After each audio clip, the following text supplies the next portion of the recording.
بسم اللہ الرحمن الرحیم۔ شروع اللہ کے نام سے جو بڑا مہربان نہایت رحم والا ہے۔ اللہ واللہ لوکانو بھلاندے رواں گے، توحید دی ہاں توحید سناندے رواں گے۔ بالعالمین والصلاة والسلام علی سید الانبیاء والمرسلین، نحمدہ ونستعینہ ونستغفرہ ونعوذ باللہ من شرور انفسنا ومن سیئات اعمالنا، من یہدہ اللہ فلا مضل له ومن یضلل فلا هادی له، واشہد ان لا الہ الا اللہ وحدہ لا شریک لہ، واشہد ان محمدا عبدہ ورسولہ، ارسلہ بالحق بشیرا ونذیرا وداعیا الی اللہ بإذنہ وسراجا منیرا۔ اللہم صل علی محمد وعلی آل محمد کما صلیت علی ابراہیم وعلی آل ابراہیم انک حمید مجید۔ اللہم بارک علی محمد وعلی آل محمد کما بارکت علی ابراہیم وعلی آل ابراہیم انک حمید مجید۔ اما بعد فإن خیر الحدیث کتاب اللہ، وخیر الہدی ہدی محمد صلی اللہ علیہ وسلم، وشر الامور محدثاتها وكل محدثة بدعة وكل بدعة ضلالة وكل ضلالة في النار۔ اعوذ باللہ السمیع العلیم من الشیطان الرجیم، والذی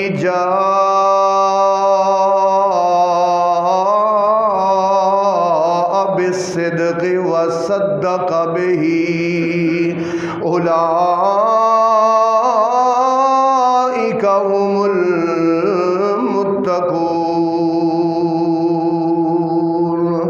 سبحان ربک رب العزت عما یصفون وسلام علی المرسلین والحمد للہ رب العالمین۔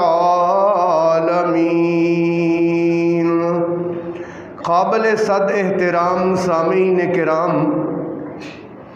ایک دفعہ رسول پاک صلی اللہ علیہ وسلم تشریف فرما تھے کہ حضرت ابو بکر صدیق رضی اللہ تعالیٰ عنہ حضور کے پاس آئے۔ حضرت ابو بکر صدیق کا چہرہ اترا ہوا تھا، پر بڑے ہی پریشان تھے۔ سرکار نے پوچھا کہ ابو بکر کیوں پریشان ہو؟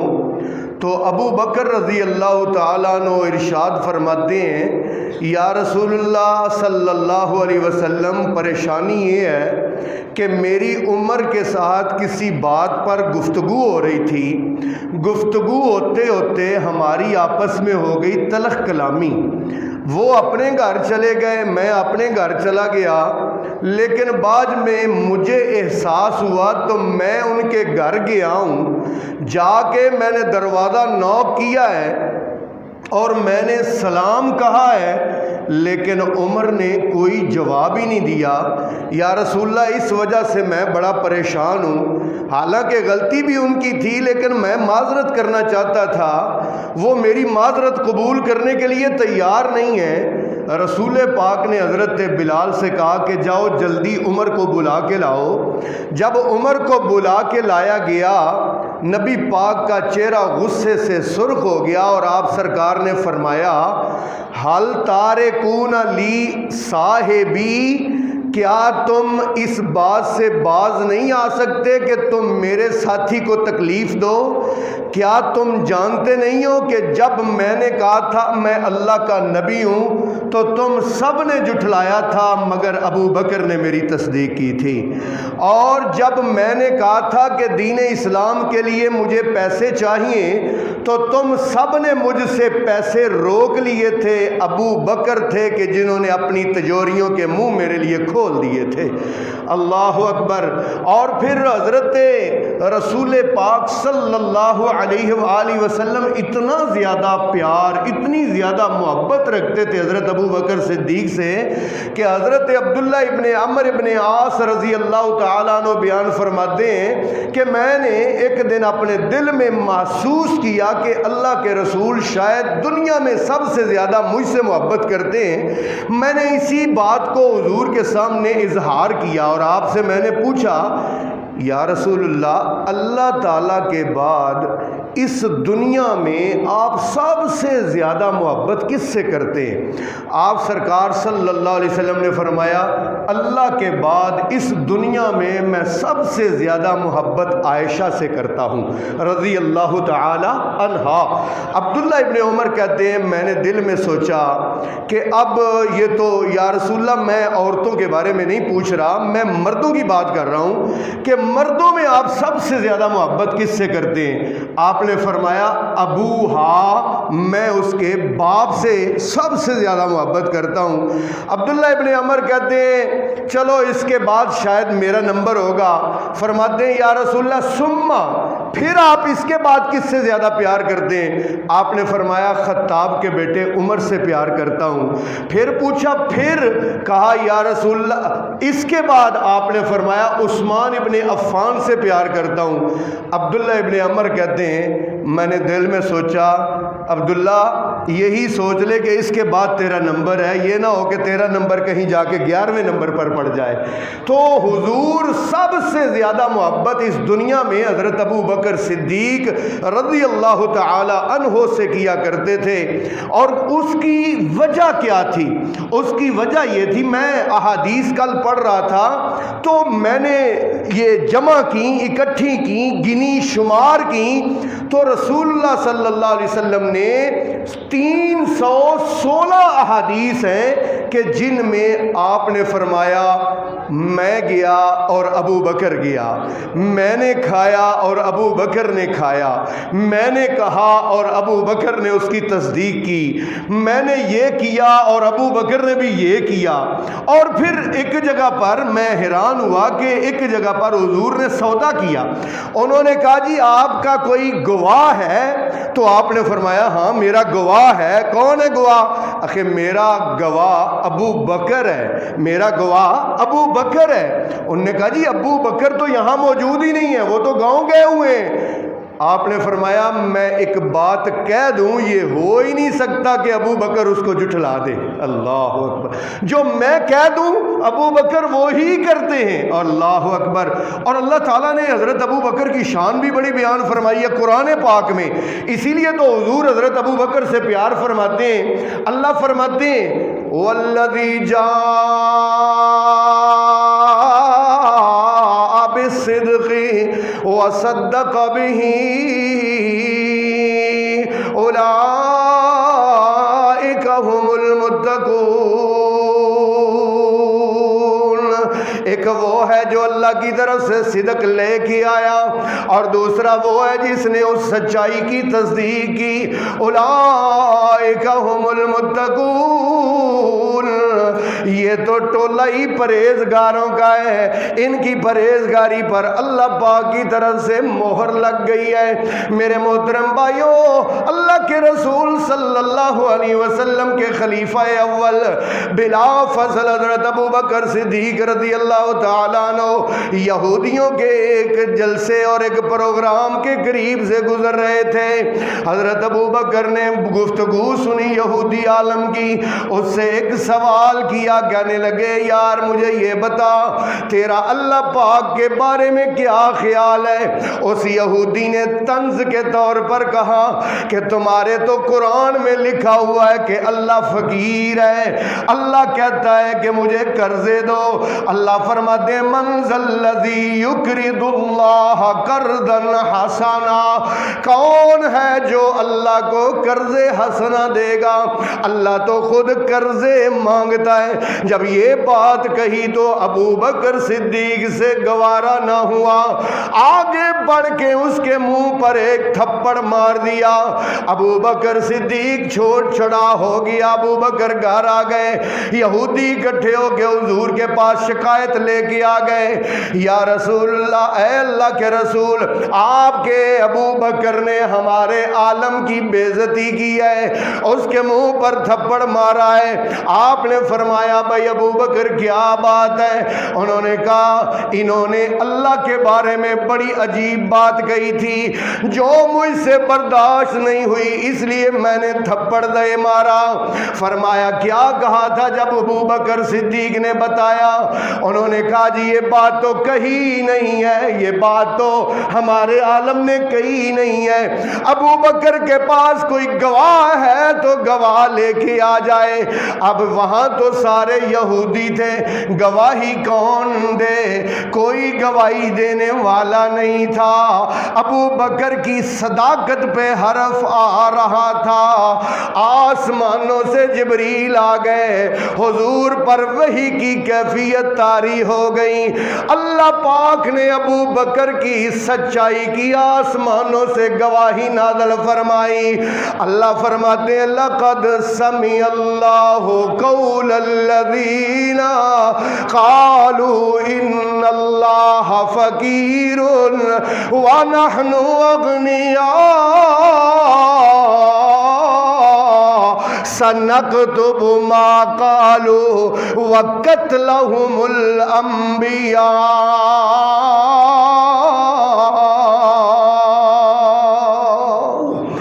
لقد سمع اللہ، اللہ نے سنی تھی بات. اذ قالو، جب انہوں نے کہا تھا ان اللہ فقیر، کہ اللہ فقیر ہے، ونحن اغنیاء، اور ہم مالدار ہیں. سنکتب ما قالو، اللہ فرماتے ہیں جو جو یہ کہہ رہے ہیں ہم لکھ رہے ہیں. وقتلہم الانبیاء، اور ان یہودیوں کا نبیوں کو قتل کرنا بھی ہم نے لکھا ہوا ہے. اللہ پاک نے آسمانوں سے ابو بکر صدیق کی تصدیق میں قرآن نازل فرمایا. میرے محترم بھائیو، تو آپ کے اور میرے آقا و مولا حضرت محمد مصطفیٰ صلی اللہ علیہ وسلم نے زندگی میں دو بڑے سفر کیے ہیں. ایک سفر کا نام سفر معراج ہے اور دوسرے سفر کا نام سفر ہجرت ہے. سفر معراج میں حضور کے ساتھ حضرت جبریل تھے اور آپ کی سواری براق تھا، اور سفر ہجرت میں آپ کے ساتھ ابو بکر تھے اور آپ کی سواری بھی ابو بکر صدیق تھے. اللہ اکبر. ابو بکر صدیق اور پھر معراج اور ہجرت میں فرق دیکھو. معراج میں جبریل حضور کو لینے آئے تھے اور ہجرت کی رات حضور ابو بکر کو لینے گئے تھے. جب رسول پاک کے قدموں میں زخم دیکھے، خون دیکھا، ابو بکر سے نہ رہا گیا اور ابو بکر نے حضور کو کندھوں پہ اٹھا لیا، کندھوں پہ۔ اللہ اکبر، غار ثور ہے، ایسے کر کے دیکھیں تو بندے کی سر کی ٹوپی نیچے گر جاتی ہے، لیکن کمال ہے قربان جائے صدیق تیری عظمت پہ کہ تو نے رسول پاک کو کندھوں پہ اٹھا کے۔ ہمیں لوگ کہتے ہیں اور تم مانتے نہیں ہو حضرت حسن کو۔ حسن تو وہ ہے کہ جنہوں نے حضور کے کندھوں پہ سواری کی ہے۔ میں نے کہا ہم حضرت حسن کو مانتے ہیں کیونکہ انہوں نے حضور کے کندھوں پہ سواری کی ہے۔ سوار بھی اعلیٰ ہے، سواری بھی اعلیٰ ہے، ان کو بھی مانتے ہیں، لیکن ان کے بھی غلام ہیں کہ جن کے کندھوں پہ حضور نے سواری کی ہے۔ اللہ کے رسول صلی اللہ علیہ وسلم غار ثور میں پہلے حضرت ابو بکر صدیق اندر گئے اور جا کے سارے غار کی صفائی کی۔ اللہ اکبر، پہلے غار میں ابو بکر گئے، پھر اس کے بعد حضور گئے۔ غار میں اول ابو بکر، ثانی نبی تھے۔ اللہ پاک نے قرآن میں اس کو اس طرح بیان فرمایا، اللہ فرماتے ہیں وَثَانِيَ اثْنَيْنِ اِذْ هُمَا فِي الْغَارِ اِذْ يَقُولُ لِصَاحِبِهِ لَا تَحْزَنْ إِنَّ اللَّهَ مَعَنَا فَأَنزَلَ السَّكِينَةَ عَلَيْهِمْ۔ اللہ اکبر، اللہ پاک فرماتے ہیں جب دو میں سے دوسرا، اذ ہما فی الغار، جب یہ دونوں کہاں تھے؟ غار میں۔ اذ یقول لصاحبہ، جب حضور اپنے ساتھی سے کہہ رہے تھے لا تحزن، غم نہ کر کے کافر آ گئے ہیں، پریشان نہ ہو، ان اللہ معانا، تجھے پریشان ہونے کی ضرورت نہیں کیونکہ اللہ ہمارے ساتھ ہے۔ میرے محترم بھائیوں، میں کہتا ہوں غار میں اول صدیق، ثانی نبی، لیکن ذرا تھوڑا سا پوری زندگی کا احاطہ کر کے دیکھو نا، ایمان میں اول نبی، ثانی صدیق ہے، ہجرت میں اول نبی، ثانی صدیق ہے۔ اللہ اکبر، میرے محترم بھائیوں، تبلیغ میں اول نبی ہے، ثانی صدیق ہے، جہاد میں اول نبی ہے، ثانی صدیق ہے۔ میں کہتا ہوں غار میں اول نبی ہے، ثانی صدیق ہے، اور بلکہ میں تو یہ کہتا ہوں، اللہ کی قسم اٹھا کے کہتا ہوں، تمام نبیوں پر اس وقت تک جنت حرام ہے جب تک کہ محمد داخل نہ ہو جائے، جب تک کہ حضور داخل نہ ہو جائے، اور تمام امتیوں پر اس وقت تک جنت حرام ہے جب تک کہ ابو بکر صدیق داخل نہ ہو جائے۔ اسی لیے تو میں کہتا ہوں جہاں ایک ولی کی شان کی انتہا ہوتی ہے وہاں ایک تابعی کی شان کی ابتدا ہوتی ہے، جہاں سارے تابعین کی شان کی انتہا ہوتی ہے وہاں ایک صحابی کی شان کی ابتدا ہوتی ہے، جس نے ایمان کی حالت میں حضور کو دیکھا ہے، حضور کے چہرہ انور کا دیدار کیا ہے، اس کی شان کا کوئی مقابلہ نہیں کر سکتا۔ اور جہاں پر سارے صحابہ کی شان کی انتہا ہوتی ہے وہاں سے 1400 بیت رضوان والوں کی شان کی ابتدا ہوتی ہے، جن کے بارے میں اللہ نے قرآن میں سرٹیفکیٹ دیا، لقد رضی اللہ عن المؤمنین اذ یبایعونک تحت الشجرۃ فعلم ما فی قلوبہم۔ اللہ پاک فرماتے ہیں اللہ راضی ہو گیا ان مومنوں سے جنہوں نے آگ کی درخت کے نیچے بیٹھ کر بیعت کی تھی، اللہ پاک ان کے دلوں کی حالت کو بھی جانتا ہے۔ جہاں پر 1400 صحابہ کی شان کی انتہا ہوتی ہے وہاں سے بدر میں شریک ہونے والے 313 313 کی شان کی ابتدا ہوتی ہے اور جہاں پہ 313 کی شان کی انتہا ہوتی ہے وہاں سے 10 مبشرہ کی شان کی ابتدا ہوتی ہے. جن کو حضور نے دنیا میں جنت کے ٹکٹ دے دیے وہ 10 لوگ. حضور نے فرمایا ابو بکر فی الجنہ، عمر فی الجنہ، عثمان فی الجنہ، علی فی الجنہ، طلحہ فی الجنہ، والزبیر فی الجنہ، وعبد الرحمن ابن عوف فی الجنہ، وابو عبیدہ ابن جراح فی الجنہ، وسعید فی الجنہ، وسعد فی الجنہ. یہ وہ 10 ٹاپ 10 ہیں جن کو حضور نے دنیا میں جنت کی بشارت دی ہے. جہاں پر بدریوں کی شان کی انتہا ہوتی ہے وہاں سے 10 مبشرہ کی شان کی ابتدا ہوتی ہے اور جہاں پر تمام کی شان کی انتہا ہوتی ہے وہاں شیر خدا حضرت علی المرتضیٰ کی شان کی ابتدا ہوتی ہے اور جہاں سے حضرت علی کی شان کی انتہا ہوتی ہے وہاں سے حضرت عثمان کی شان کی ابتدا ہوتی ہے اور جہاں سے حضرت عثمان کی شان کی انتہا ہوتی ہے وہاں سے عمر ابن خطاب کی شان کی ابتدا ہوتی ہے اور جہاں پر تمام صحابہ اور سارے نبیوں کی امتوں کی شان کی انتہا ہوتی ہے وہاں سے صدیق اکبر کی شان کی ابتدا ہوتی ہے. منو تا گل میری ساری سچی ہے، ساری سچی ہے گل ساری سچی ہے. منو تا گل میری ساری سچی ہے. سارے صحابہ وچوں اچے نواباں وچوں عائشہ دے بابے دی سرداری سچی ہے. منو تا گل میری ساری سچی ہے، ساری سچی ہے گل ساری سچی ہے. یاراں تو یار کدی بھی خفا نہیں ہو سکدے، وکھرے انہاں دے کدرے راہ نہیں ہو سکدے.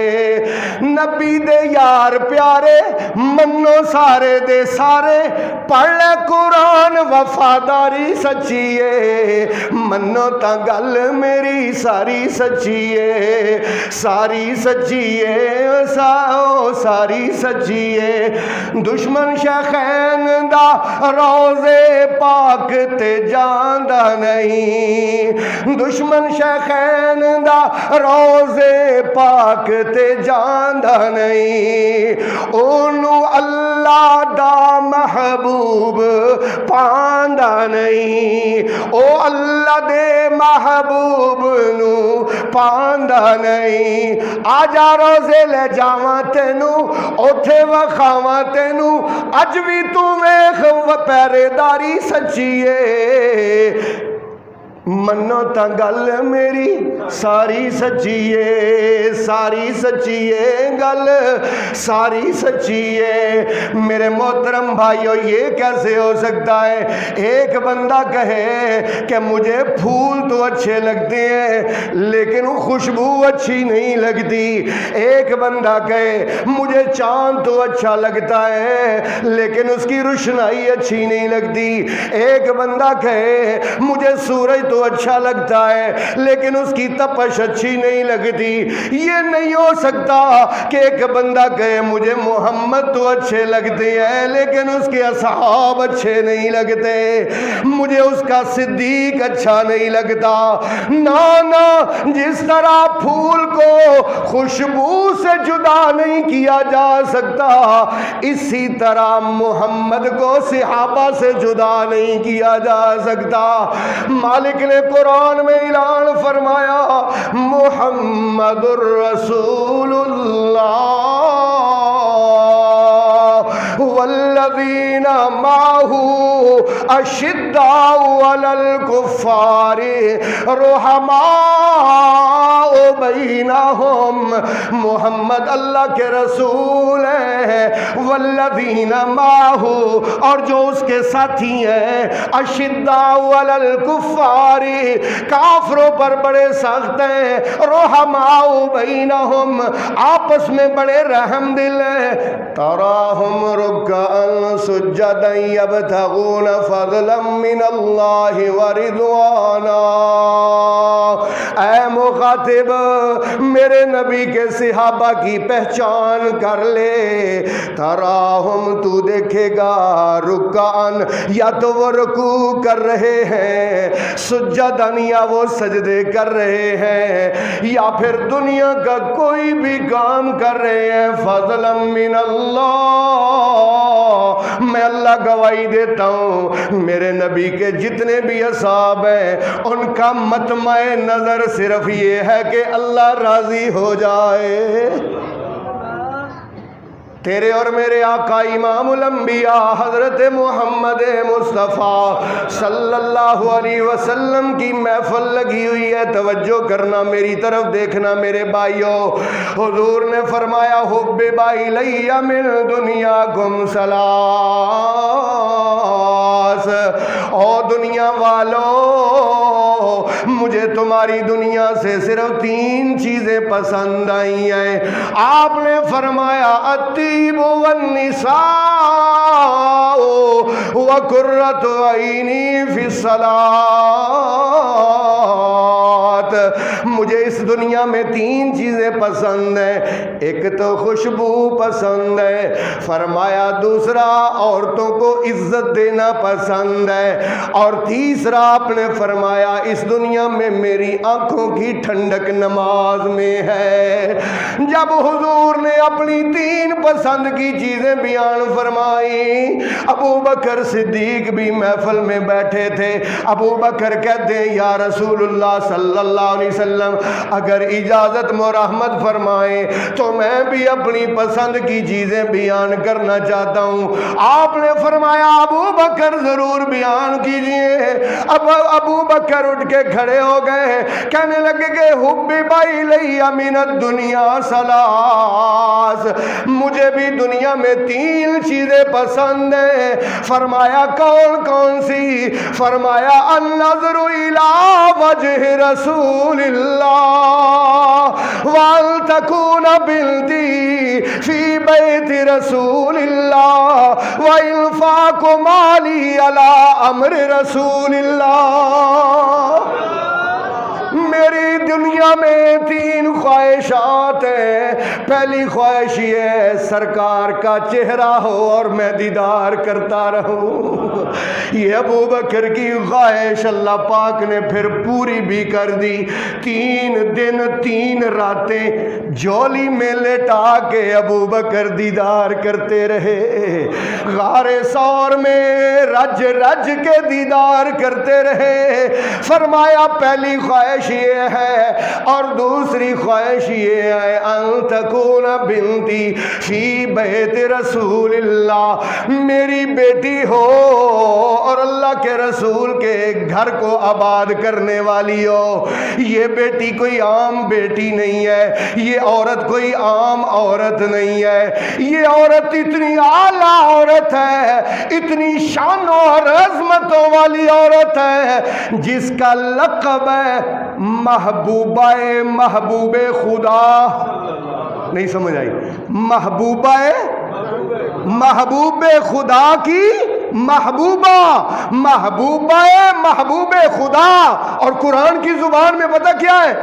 الطیبات للطیبین والطیبون للطیبات۔ اللہ اکبر میرے محترم بھائیو، حضرت ابو بکر صدیق رضی اللہ تعالیٰ عنہ بیان فرماتے ہیں یا رسول اللہ میری دوسری خواہش یہ ہے، مجھے دنیا میں پسند ہے کہ میری بیٹی ہو حضور کے گھر کو آباد کرے۔ یا رسول اللہ میری تیسری خواہش یہ ہے الانفاق مالی علی امر رسول اللہ، اللہ کے رسول کا حکم ہو اور میں اپنا پیسہ خرچ کرتا رہوں، رسول پاک حکم دیتے جائیں میں پیسے دیتا جاؤں، میں پیسے دیتا جاؤں۔ اور پھر کیسے پیسے دیے ابو بکر صدیق نے؟ ایک دن رسول پاک صلی اللہ علیہ وسلم نے فرمایا لو کنت متخذا خلیلا لاتخذت ابا بکر الخلیلا، اگر میں نے دنیا میں کسی کو اپنا دلی دوست بنانا ہوتا اللہ کے سوا تو میرا دوست ابو بکر ہوتا۔ اللہ اکبر، یہ خلت جو ہوتی ہے نا، خلت دلی دوستی، یہ بڑی عظیم چیز ہے، بڑی عظیم چیز۔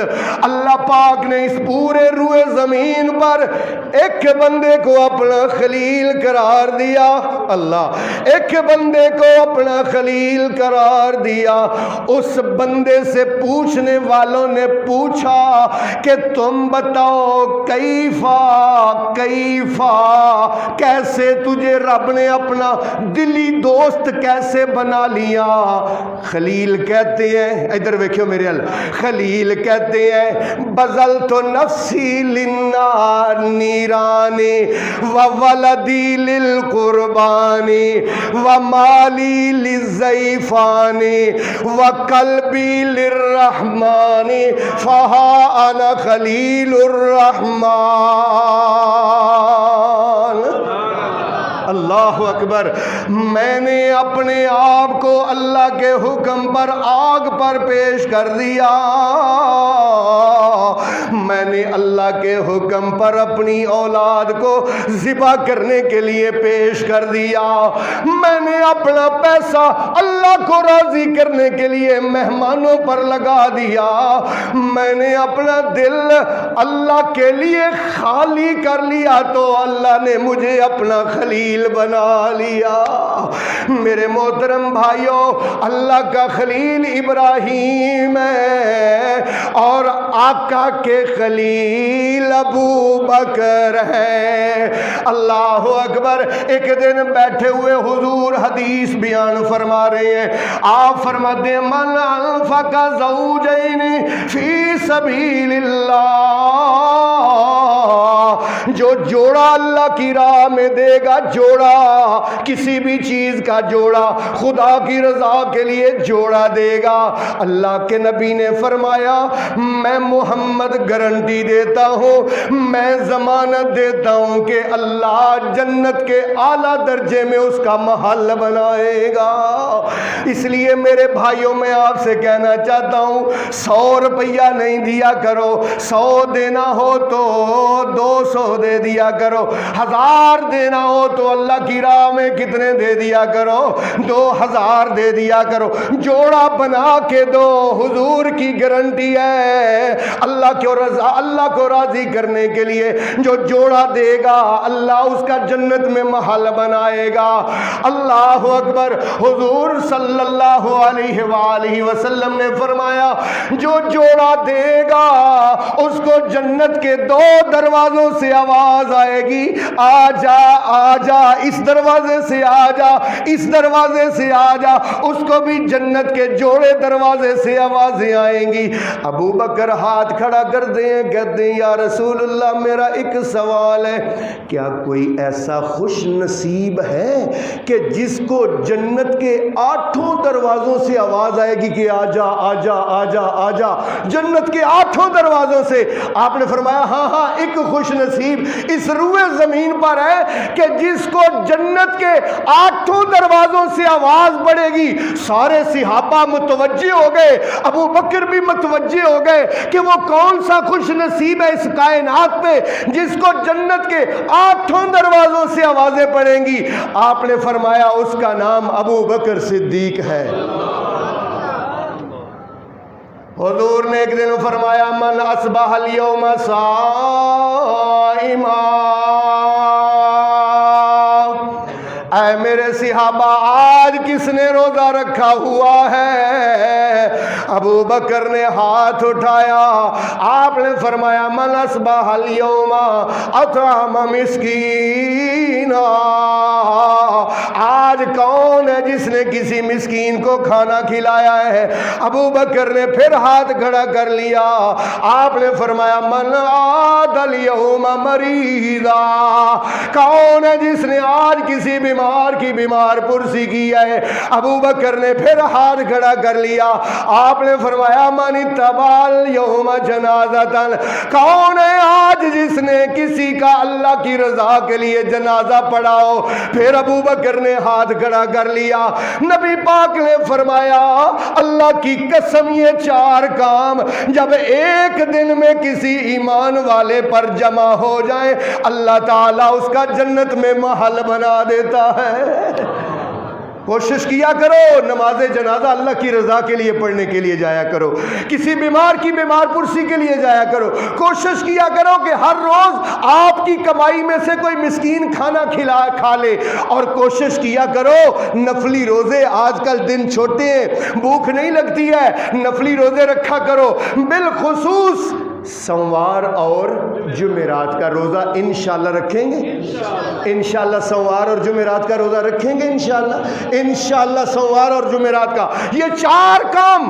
میرے محترم بھائیو اللہ پاک قرآن میں فرماتے ہیں وَسَيُجَنَّبُهَا الْأَتْقَى الَّذِي يُؤْتِي مَالَهُ يَتَزَكَّى وَمَا لِأَحَدٍ عِندَهُ مِن نِّعْمَةٍ تُجْزَىٰ إِلَّا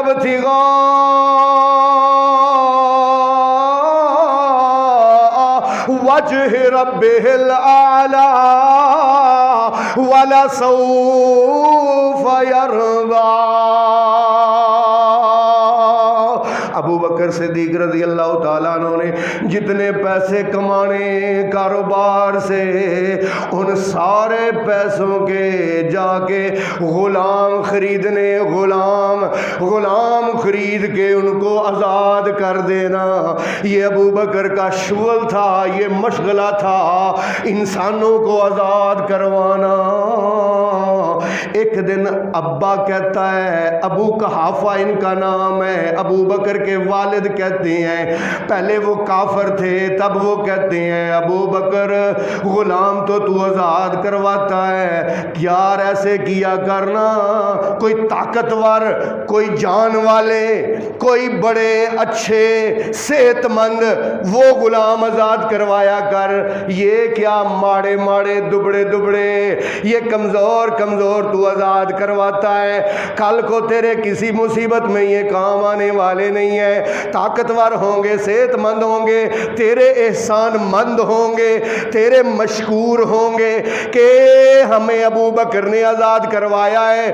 اللہ اکبر۔ ابو بکر صدیق کہتے ہیں ابو جی میرے ذہن میں یہ بات نہیں ہے کہ وہ میرے مشکور ہوں، میرے ذہن میں یہ بات نہیں ہے کہ وہ میرے احسان مند ہوں، میں نے جب آزاد کروا دیا تو پھر میرا اور ان کا کوئی تعلق نہیں ہے، میں نے تو ان کو آزاد کروایا ہے فقط اللہ کو راضی کرنے کے لیے کہ اللہ میرا مجھ پہ راضی ہو جائے۔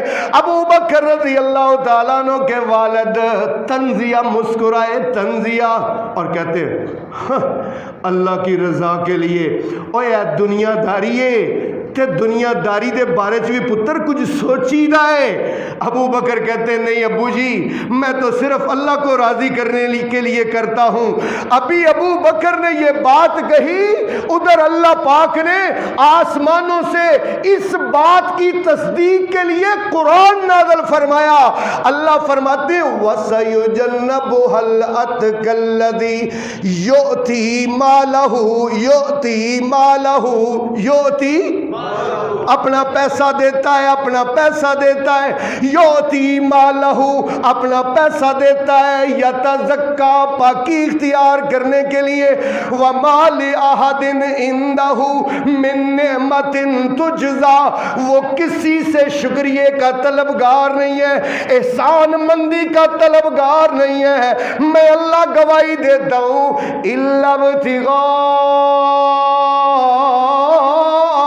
وجہ وجہ ربہل اعلی، اس کے دل کی نیت صرف یہ ہے کہ میرا اونچی بولیں گے میرا اللہ راضی ہو جائے۔ قرآن ہے بھائی قرآن، اللہ کہتے الا ابتغاء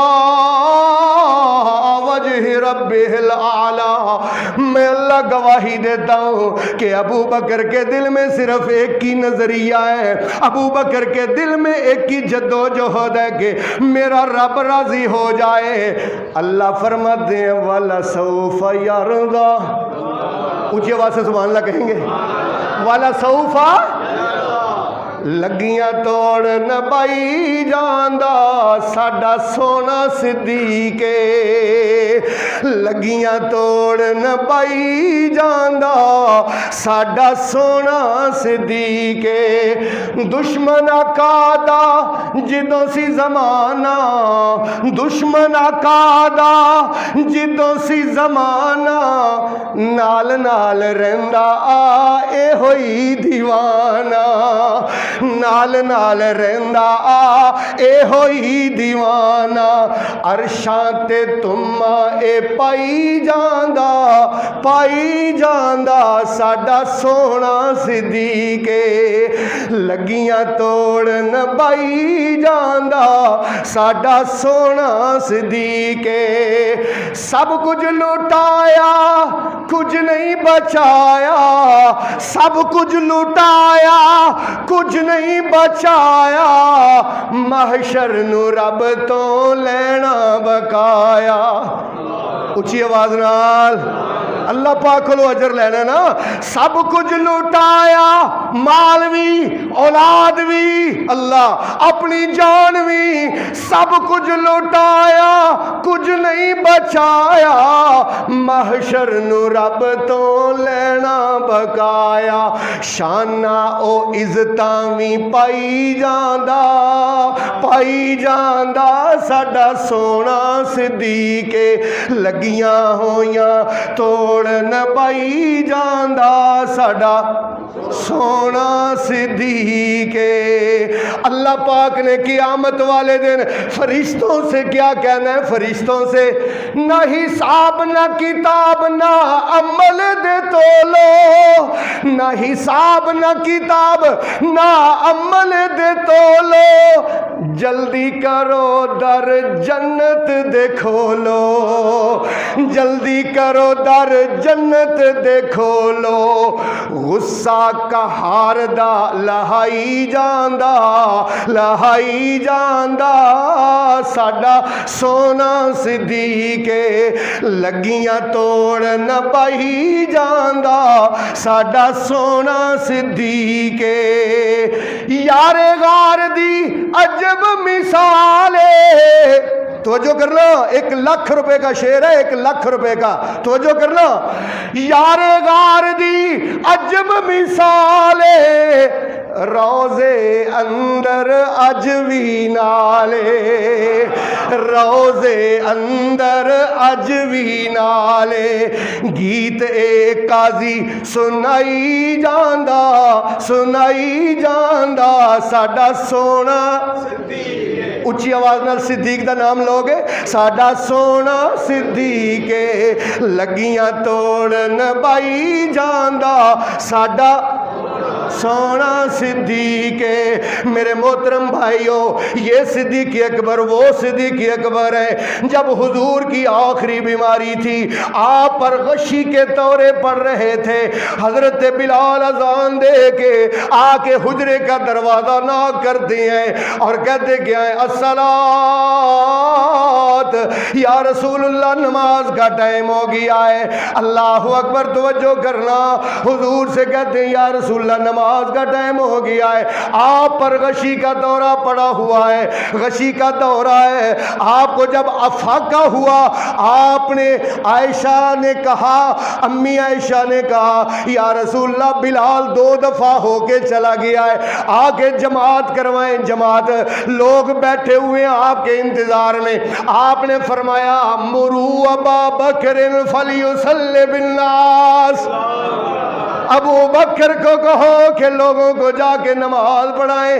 امی عائشہ کہتی ہیں یا رسول اللہ انہو رقیق القلب، میرے باپ کا تو دل بڑا نرم ہے، جب آپ کے مصلی پر کھڑا ہوگا اس کو سنبھلا نہیں جائے گا، وہ برداشت نہیں کر پائے گا۔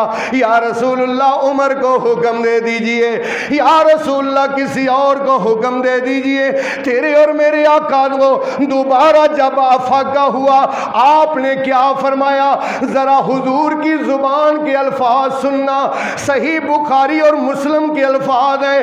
آپ نے فرمایا یا باللہ ورسولہ والمؤمنون الا ابا بکر۔ ترجمہ اللہ بھی نہیں مانتا، اس کا رسول بھی نہیں مانتا، مومن بھی نہیں مانتے، مگر ابا بکر میرے بعد میرے مصلی پر نہ اللہ مانتا ہے، نہ رسول مانتا ہے، نہ مومن مانتے ہیں، سوائے کس کے؟ سوائے ابو بکر کے۔ اسی لیے میں کہتا ہوں کہ پھول تو بڑے ہیں لیکن گلاب کی بات ہی کچھ اور ہے، داتیں تو بڑی ہیں لیکن سونے کی بات ہی کچھ اور ہے، دن تو بڑے ہیں لیکن جمعے کی بات ہی کچھ اور ہے، راتیں تو بڑی ہیں لیکن لیلۃ القدر کی بات ہی کچھ اور ہے، انبیاء تو بڑے ہیں لیکن محمد کریم کی بات ہی کچھ اور ہے، کتابیں تو بڑی ہیں لیکن قرآن کریم کی بات ہی کچھ اور ہے۔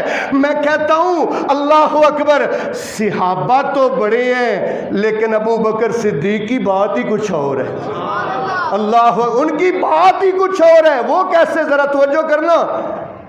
تیرے اور میرے آقا امام الانبیاء حضرت محمد مصطفیٰ صلی اللہ علیہ وسلم کے انتقال کے بعد حضرت ابو بکر صدیق نے سب سے پہلا یہ کام کیا کہ جو لشکر حضور نے تشکیل دیا تھا شام بھیجنے کے لیے، جس لشکر کا حضور نے امیر بنایا اپنے منہ بولے بیٹے زید کے بیٹے اسامہ کو، حضور صلی اللہ علیہ وآلہ وسلم کا لشکر جب کافی دور چلا گیا تھا، ان کو جب پتہ چلا حضور کی رحلت کا، حضور کے انتقال کا، وہ دوبارہ واپس آ گئے تھے۔ حضرت ابو بکر صدیق رضی اللہ تعالیٰ عنہ نے اس لشکر کو کہا کہ جاؤ، یہ لشکر جو حضور نے چڑھایا تھا اس کو روکنا نہیں ہے۔ اس لشکر میں بڑے بڑے جرنیل بھی تھے، ابو عبیدہ ابن جراح جیسے، سعد ابن ابی وقاص جیسے، خالد ابن ولید جیسے اتنے بڑے بڑے جرنیل، اور اس لشکر کا کمانڈر، اس لشکر کا چیف آف آرمی سٹاف، اس لشکر کا سپہ سالار کون تھے؟ حضرت اسامہ بن زید رضی اللہ تعالیٰ عنہ۔ جب حضرت ابو بکر نے پہلا فرمان جاری کیا کہ یہ لشکر جائے گا، عمر آ گئے۔ عمر آ کے کہتے ہیں امیر المومنین حالات بڑے خراب ہیں، ہر طرف فتنوں نے سر اٹھا لیا ہے، قبیلوں کے قبیلے مرتد ہو رہے ہیں، یہ نہ ہو کہ وہ مدینے پر حملہ آور ہو جائیں، جتنے بڑے بڑے کمانڈر ہیں، فوجی ہیں، وہ تو سارے آپ یہاں سے بھیج رہے ہیں، اس لشکر کو روک لیجئے، اس لشکر کو روک لیجئے۔ اللہ اکبر۔ حضرت ابو بکر صدیق نے کیا فرمایا؟ فرمایا لو جرت الکلام بے امہات المؤمنین، ادھر میرے الوے کیوں، لو جرت الکلاب بے امہات المؤمنین، اگر مجھے یہ بھی ڈر ہونا کہ کتے امہات المومنین کی ٹانگوں کو کھینچیں گے، اس قدر بھیانک موقع آ جائے گا مدینے میں، لیکن رسول اللہ کے بھیجے ہوئے لشکر کو میں ابو بکر نہیں روکوں گا۔ سمجھ آئی کہ نہیں آئی؟ اللہ اکبر، اللہ اکبر۔ یہ ابو بکر صدیق رضی اللہ تعالیٰ عنہ نے مانعین زکوٰۃ کے خلاف، مانعین زکوٰۃ جو کہتے تھے کوئی زکوٰۃ نہیں ہے تو ایسے ہی ٹیکس ہے، اللہ کے رسول صلی اللہ علیہ وسلم کے نائب خلیفہ اول بلا فضل حضرت ابو بکر صدیق نے فرمایا اللہ کی قسم جو رسی بھی حضور کو دیا کرتے تھے زکوٰۃ کی، جب تک وہ بھی ابو بکر کو نہیں دیں گے میں ابو بکر ان کے خلاف جہاد کروں گا۔ لشکر بھیج دیا، مانے انہیں زکوٰۃ کے خلاف جہاد کرنے کے لیے۔ اسلام سے منحرف نہیں ہوئے، صرف زکوٰۃ سے منحرف ہوئے۔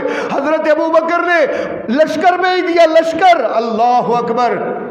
عمر اور علی دونوں آ گئے، ادھر میرے ال دیکھو میرے بھائی، عمر اور علی دونوں آ گئے اور آ کے کہتے ہیں کس کس کے خلاف اعلان جنگ کر دیں گے امیر المومنین؟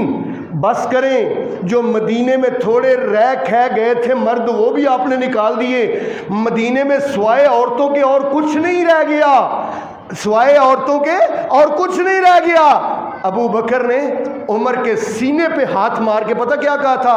جبارن فی الجاہلیت و جبانن فی الاسلام، جاہلیت میں تو تم بڑے بہادر تھے، آج تم بزدل بن گئے ہو، میں اللہ کی قسم ان کے خلاف جہاد کروں گا۔ اور پھر حضرت ابو بکر صدیق نے کہا خالد ابن ولید میں ابو بکر اس وقت تک چین سے نہیں بیٹھوں گا جب تک کہ ختم نبوت کا چور مسیلمہ کذاب اس کا سر قلم کر کے تو میرے قدموں میں لا کے نہیں پھینکے گا۔ اللہ اکبر۔ اب جناب جنگ ہوئی، ایک جنگ حضرت ابو بکر کے دور میں، نبوت کے جھوٹے دعوے دار مسیلمہ کذاب کے خلاف حضرت ابو بکر نے جنگ لڑی۔ ایسی جنگ عرب کے لوگ کہتے ہیں، صحابہ کہتے ہیں ایسی جنگ ہم نے اس سے پہلے کبھی نہیں دیکھی کہ مسیلمہ کذاب کے لوگ ایسے قدم جما کے لڑے اور ایسے لڑے کہ 1200 قرآن کے حافظ صحابہ اکرام شہید ہو گئے۔ کتنے؟ 1200 قرآن کے حافظ شہید ہو گئے اس جنگ میں۔ جنگ کس کس کی تھی؟ مسلمانوں کی اور نبوت کے جھوٹے دعوے دار مسیلمہ کذاب کی۔ 1200 حافظ جب شہید ہو گئے، عمر نے آ کے کہا امیر المومنین قرآن کی صداقت پر حرف آ سکتا ہے، اس لیے قرآن کے حافظ جب اسی طرح شہید ہوتے گئے تو ہم کیا کریں گے؟ یہ تو اللہ کی کتاب ہے، اس کی حفاظت کے لیے ہمیں کچھ اقدامات کرنے چاہیے۔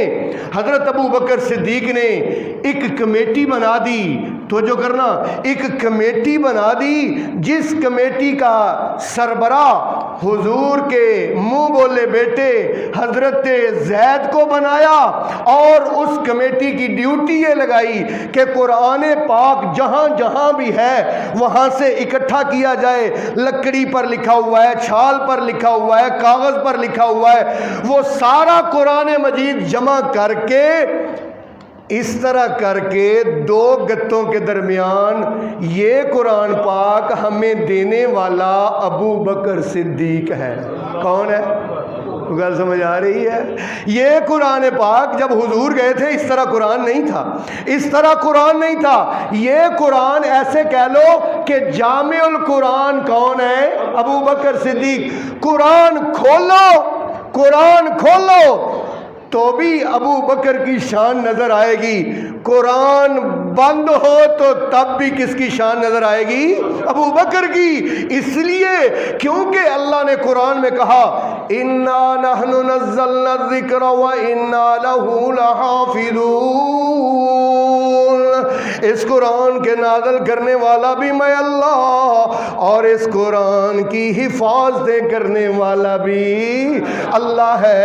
اور اللہ نے اس قرآن کی حفاظت کن ہاتھوں سے کروائی؟ اللہ کن ہاتھوں سے کروائی، اور وہ ہاتھ کتنے پاک اور کتنے اعلیٰ ہاتھ تھے۔